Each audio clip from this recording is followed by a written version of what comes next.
Salve, salve, galera. Fique rico na área. Já se inscreva no canal, deixa seu like. Tamo junto pra mais conteúdo. No dia que eu nasci, minha mãe ficou sabendo que meu pai tinha tido outra filha fora do casamento, né?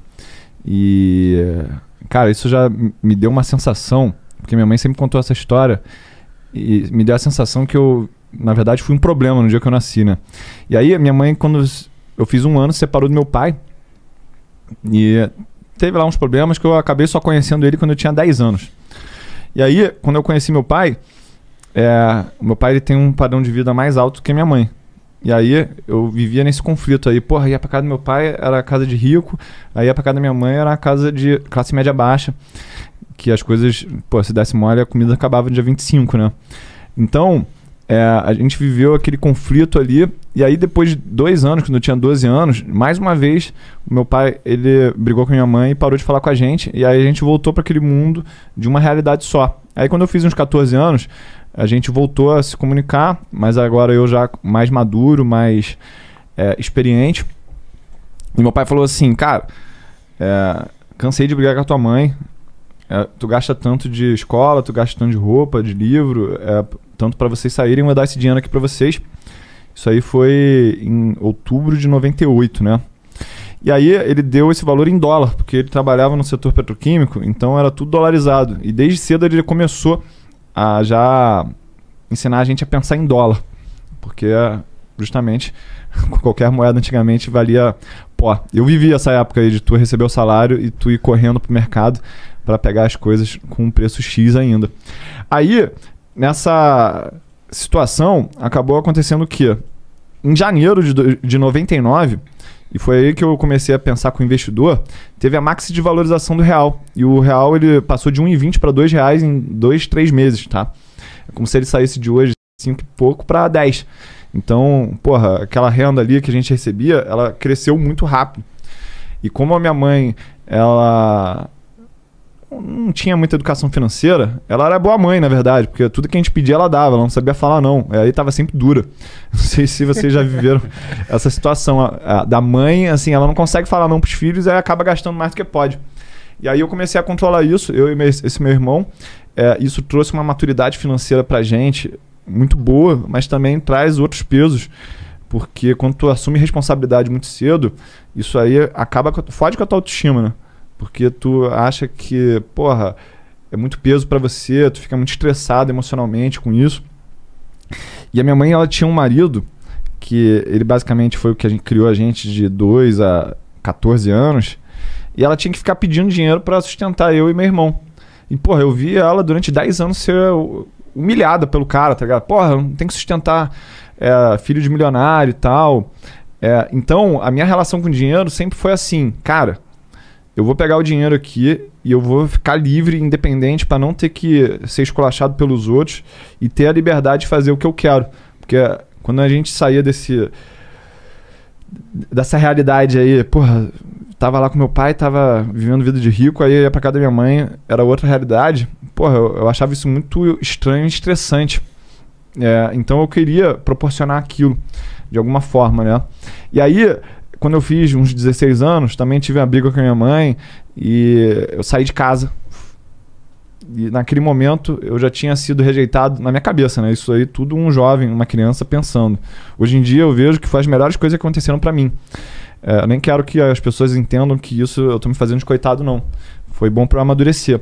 Mas naquele momento ali, o que eu pensei? Cara, minha mãe já me rejeitou, meu pai me rejeitou, eu vou ficar com dinheiro aqui que ele não vai me rejeitar se eu cuidar bem dele. E aí eu fui levando a vida assim, eu era do tipo que não almoçava para economizar o dinheiro do almoço, tinha que pegar 2 ônibus para ir para a escola, eu pegava um e andava o outro período para economizar, vivia uma vida muito escassa mesmo. E eu fazia muita musculação, depois eu fui entender que eu queria ficar gigante fisicamente para esconder essa minha fragilidade emocional. E aí eu fui levando isso até 2008.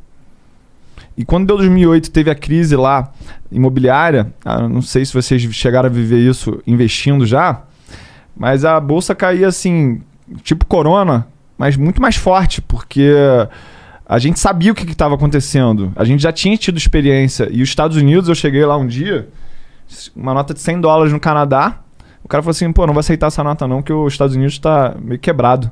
Tipo, tu nunca imagina isso, tá ligado? Foi assim. A pressão psicológica de tu viver uma crise é diferente do que tu contar pros outros ou tu ler num livro. E isso já é um aprendizado aí pra todos vocês. É muito diferente a emoção que você vive e a emoção que você escuta falar, tá? Então, naquele momento eu falei assim, caraca, até o dinheiro, que eu achava que ele nunca ia fugir de mim, ele fugiu. E aí eu comecei a entender que eu tinha que ter um relacionamento mais saudável com o dinheiro. Aí eu comecei a me permitir fazer mais as coisas, comecei a aproveitar mais o que o dinheiro poderia oferecer. E aí eu entrei numa pegada de tipo, porra, eu nunca vou superar financeiramente meu pai, mas eu vou pegar alguma parada para ser melhor que ele. E meu pai tinha visitado lá 40 países, eu achava que isso era muito. Aí eu botei o foco assim, cara, eu vou conhecer 50 países antes de casar.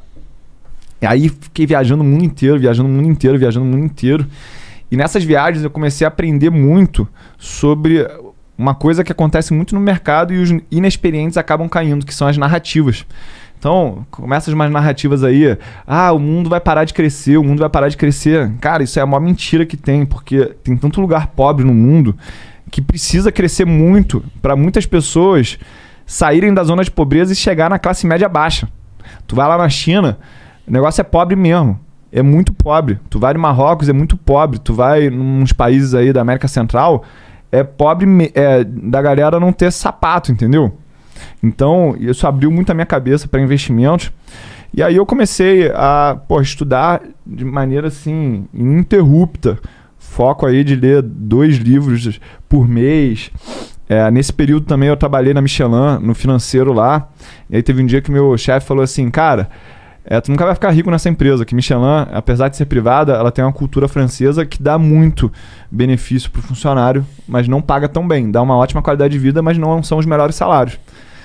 Isso aí eu me lembro que foi em 2005. E aí naquela época a Vale tava porrando. Tá tipo hoje, assim. Porra, a Vale subindo 5% todo dia. Aí eu tava lá com umas ações da Vale e eu pensei, cara, eu quero ser rico, tá ligado? Quero ganhar dinheiro pra caramba. Não pelo dinheiro em si, mas porque ele te dá uma autoestima de tipo, eu sou relevante, eu tô fazendo algo que as pessoas estão valorizando. Isso foi numa terça-feira que ele falou, tu nunca vai ficar rico aqui. Na sexta-feira eu pedi demissão e fiquei focado em só mercado financeiro. Cheguei a trabalhar no escritório de agente autônomo, olhei ali por dentro como é que funciona a dinâmica do mercado. Não gostei, achei que não era pra mim. E aí eu comecei a só estudar, cuidar do meu dinheiro. Até o momento que eu entendi que a educação financeira era o que eu precisava, era o local onde eu poderia contribuir e não me sentir culpado. Porque nessa época aí que eu trabalhei nesse escritório de agente autônomo, na minha cabeça, eu só ia ganhar dinheiro mesmo se eu indicasse para as pessoas coisas que eu não acreditava. Porque o que eu acredito muito forte em termos de estratégia, um dos pontos é que você tem que manter uma estrutura de custos baixa. Você não pode ter produto caro, você não pode pagar caro nos produtos, nas comissões. Então, na educação, eu tenho a oportunidade de falar aqui, cara, é isso que eu acredito. Se tu quer fazer ou não, já vai ser uma responsabilidade tua, mas eu tô te falando aqui a real. Então, todos os argumentos que tu buscar, eu já tentei rebater. Até a história do day trade, que hoje em dia virou a moda, o pessoal bater forte, eu fui querer entender por que o cara ele gosta do day trade. E aí, explica-se que quem tá na baixa renda, quem ganha até 3 salários mínimos, ele tem uma propensão 4 vezes maior de jogar na loteria do que quem ganha mais do que isso. Por quê? Porque na cabeça dele não existe mobilidade social. Na cabeça dele é de uma hora para outra que as coisas têm que acontecer. Então o day trade, ele bota 100, se ele tira 2.000 na sorte lá, cara, mudou a vida dele mesmo. E se ele perder 100 reais, é só ele trabalhar mais um dia. E esse insight, ele veio na minha cabeça quando eu conheci a minha esposa, né? Minha esposa, ela vem de uma família bastante humilde e ela atrasava o cartão de crédito, só que o limite dela era de 500 reais. Aí quando atrasava o cartão de crédito e dava aqueles 10% de juros, que eu sempre escutei falar que era um problema total, ela falava assim, porra, cara, é 50 reais só. Os 10%, na verdade, são 50 reais, é como se fosse uma taxa. Então eu acredito que o banco ele realmente tem que botar esse juro proibitivo para não estimular o cara a ficar 2, 3 meses sem pagar. Porque ele vai pegar lá um saldo médio de cartão de crédito das pessoas que ganham pouco, vai ser 300, 500 reais. Aí o cara vai cobrar 20% de juros ao ano, o cara vai ficar um ano sem pagar, o cartão de crédito dele vai pagar 100 reais no final das contas. Para fechar essa conta tem que ser 10% mesmo. Só que aí a gente fica escutando o cara que é o idiota lá que tá devendo 100 mil, esse cara é o idiota mesmo de estar devendo 100 mil do cartão de crédito. Mas talvez o cara que tem um limite de 500 reais e tem que pagar 50 reais porque atrasou um mês, às vezes ele vai ter que deixar de ir no trabalho, perder uma diária, no caso dela lá a diária era 100 reais, para ir no banco pagar. Na época não tinha esse negócio de internet bank que a gente tem hoje em dia.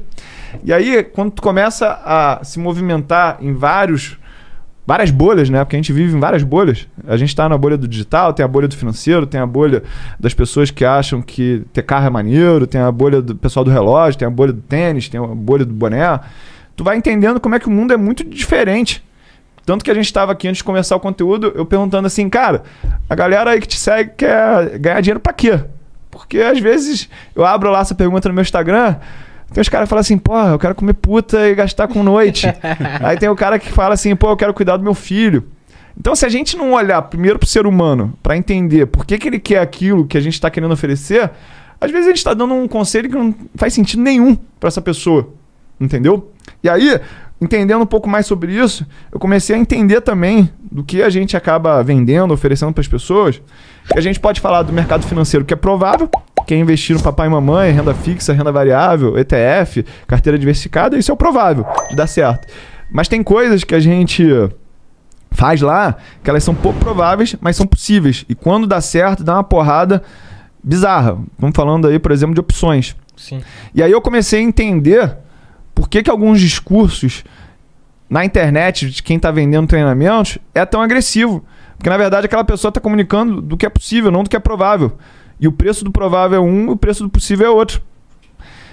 E, assim, quando tu começa a entender o porquê que as pessoas fazem algumas coisas, tu fica menos odioso, né? Tu fica menos raivoso, tu fica menos combativo e tu começa a aprender com os outros.